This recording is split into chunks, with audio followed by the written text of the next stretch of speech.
네, 안녕하세요. 김영수 강사입니다. 자, 5과목 오리엔테이션 시작하겠습니다.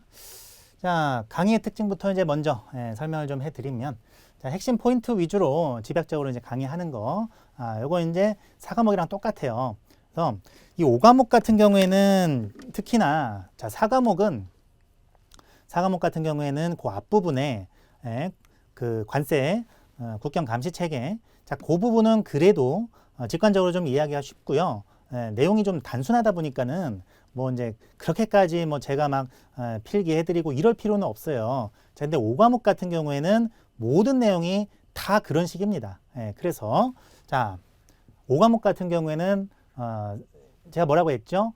4과목에서 스텝 1, 2, 3, 4 이렇게 있어가지고 첫 번째 스텝에서 다 정리를 해드린다고 했죠. 그래서 이 보세사 시험의 어떤 흐름, 그러니까 여러분들이 실무를 하실 분들이다 보니까 실제로 왜 이 법 규정이 생겨났고 어떤 배경을 통해서 이 법 규정이 이렇게 규정이 되어 있는지를 좀 알고 싶어 하세요. 그래서 최대한 그런 것들을 제가 좀 설명을 드리고, 자, 이렇게 하기 위해서 일단은 처음에 그 흐름을 쫙 정리를 해드리죠. 자, 그런 과정에서 흐름을 정리를 해 드린 다음에 PPT로 가서 핵심 포인트를 다 찝습니다. 거기에서 이제 여러분들이 제가 말씀드린 거기까지만 하셔도 사실은 합격에는 문제가 없어요.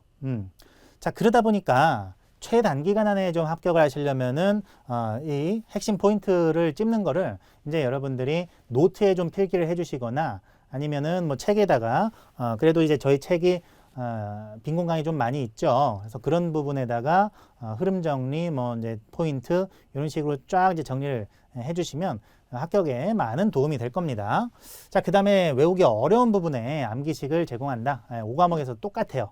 그래서 이제 암기식을 뭐 10개 넘게 이렇게 만들어서 이제 쭉 이제 5과목 같은 경우도 암기해야 될 그 다발이 있어요. 그래서 암기해야 될 내용, 그런 내용들, 예를 들자면은 뭐 운영인의 결격 사유라든가 뭐 이제 입주계약의 결격 사유 이런 것들은 그게 한 8개 내지 이렇게 7개 내지 8개가 돼 있는데 그런 것들을 암기식을 따서 외우지 않으면요 못 외워요. 저도 이제 공부할 때 암기식을 따서 외웠고요. 자, 그런 것들을 이제 여러분들한테 쫙 소개를 다 해드립니다. 그래서 암기식이 많이 도움이 될 거고요. 그 다음에 기출문제 분석 강의 반영하죠. 그래서 자, 제가 4과목에서도 말씀을 드렸듯이 우리 보사 시험이 2020년을 기점으로 난이도가 팍팍 올라가고 있어요. 제가 이제 22년 기출을 보면서 상당히 놀랐던 게 4과목에서도 물론 지엽적인 부분이 많이 출제가 되지만 5과목에서도 고난이도 문제가 나름 출제가 되고 있더라고요. 물론 이제 저 같은 경우에는 이제 보세사 강의를 하다 보니까 그래도 이 문제는 공부를 좀 잘했으면 맞추겠다 싶은 문제가 많이 있었지만, 자, 수험생들 분들께는 아주 좀 난이도가 좀 높고 생소하게 그렇게 느껴질 문제들이 꽤 있더라고요. 그래서 그런 부분에 초점을 맞춰서 자, 이제 그런 부분을 강의를 많이 해드리려고 노력을 하죠. 그래서 어쨌든 기출 문제를 많이 분석을 하고 강의에 반영을 하겠다. 네. 자, 무역실무랑 또 연동을 시킵니다. 자, 이 4과목의 특징은 이 화물의 흐름이라는 게 있어요. 화물의 뭐 반입, 반출 이런 것들, 이런 내용이 아주 많습니다. 자, 그러다 보니까 무역실무랑 연동을 많이 시키게 됩니다. 자, 기본적인 무역실무를 제가 좀 이렇게 설명을 좀 드릴 테니까 한번 잘 들어주세요.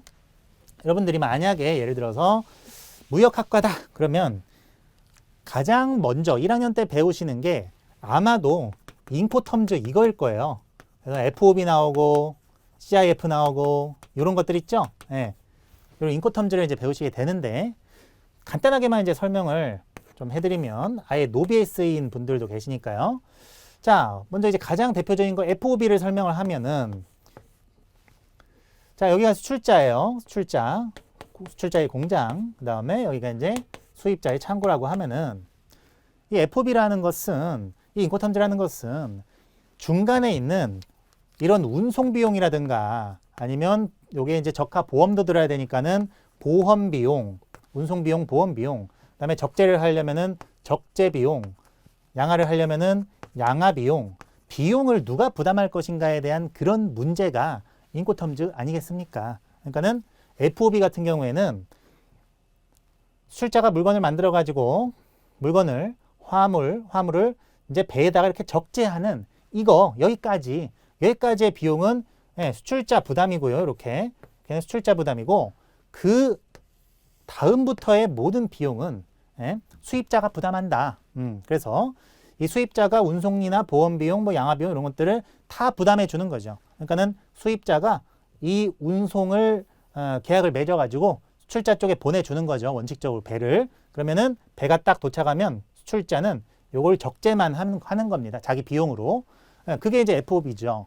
자, 근데 이제 CIF는 뭐예요? CIF 같은 경우에는 수출자가 적재를 해서 요 중간에 있는 운송보험비를 부담을 하는 게 CIF죠.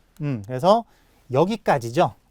CIF 같은 경우에는 비용 부담이 수출자에서부터 여기까지, 양하하기 전까지.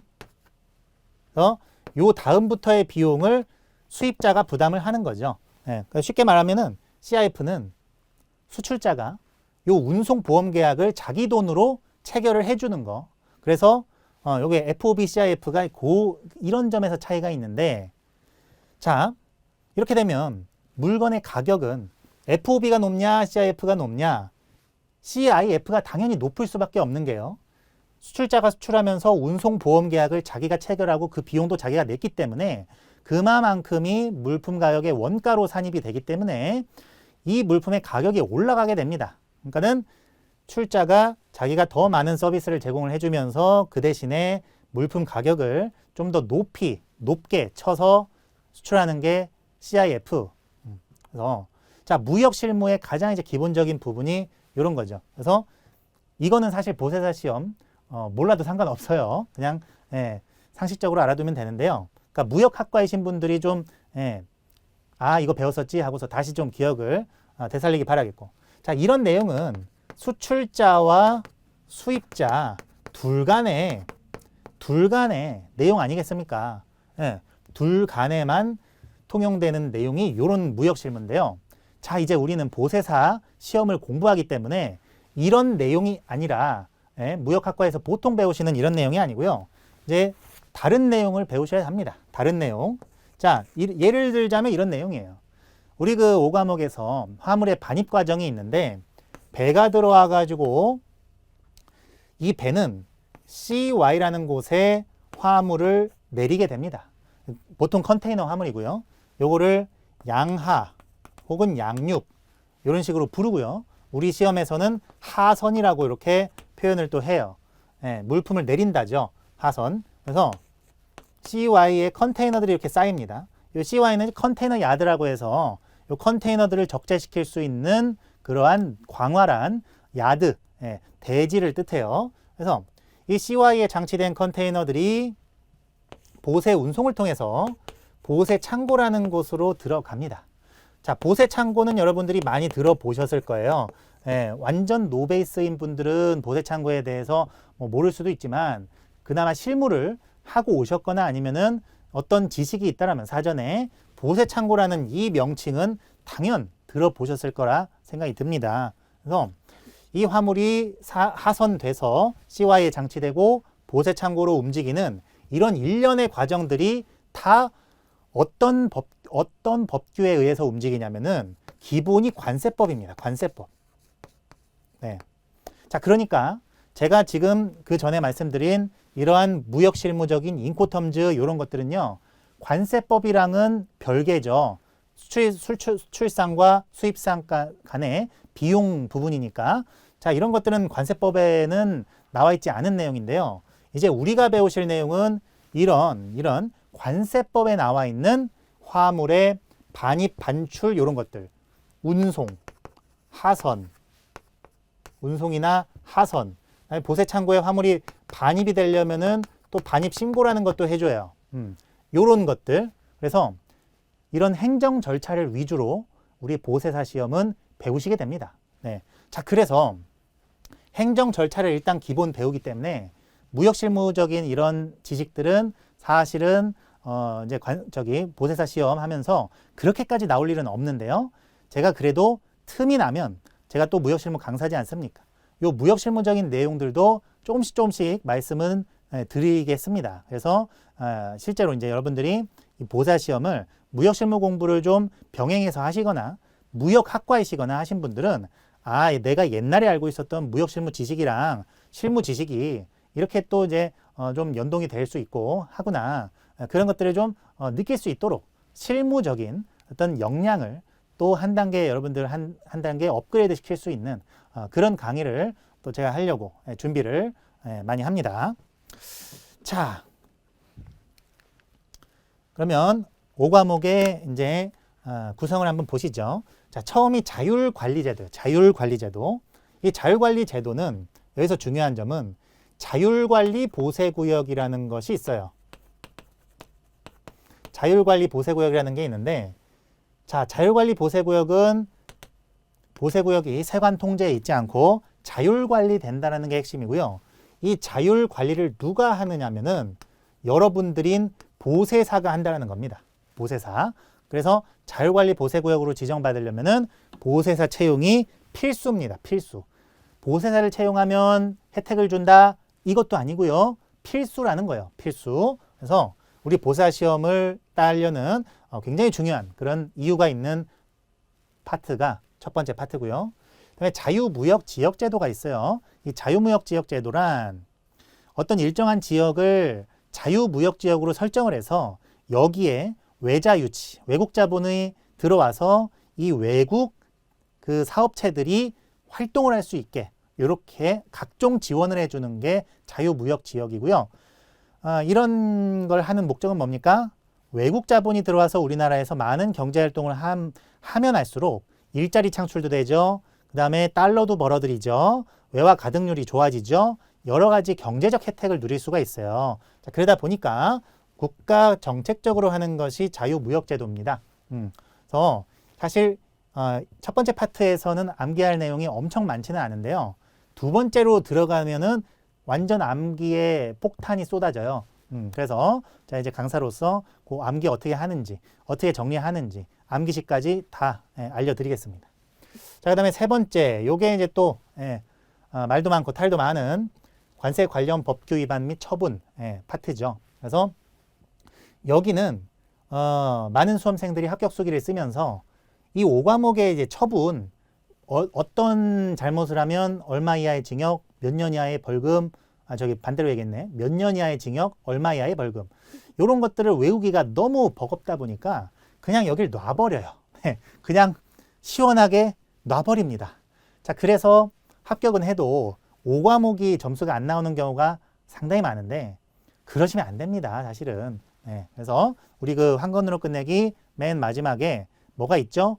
정리 노트가 있잖아요. 요약집. 그걸 보시고 시험장에 들어가기 뭐 직전에라도 보시고 나오면 웬만해서는 내가 그래도 찍어서 웬만한 건 맞출 수 있어 라는 식으로 그렇게 이제 컨셉을 그렇게 잡고 들어가시는 게 좋겠습니다. 여기 가서 또 제가 방법을 말씀을 드릴게요. 그다음에 마지막은 이제 출제 예상 문제로 되어 있고요. 자, 요 사진은 이제 공항 물류단지고 이게 자유무역지역으로 들어가는 그 길목이에요. 실제로 제 직장이 있는 곳이기도 하고요.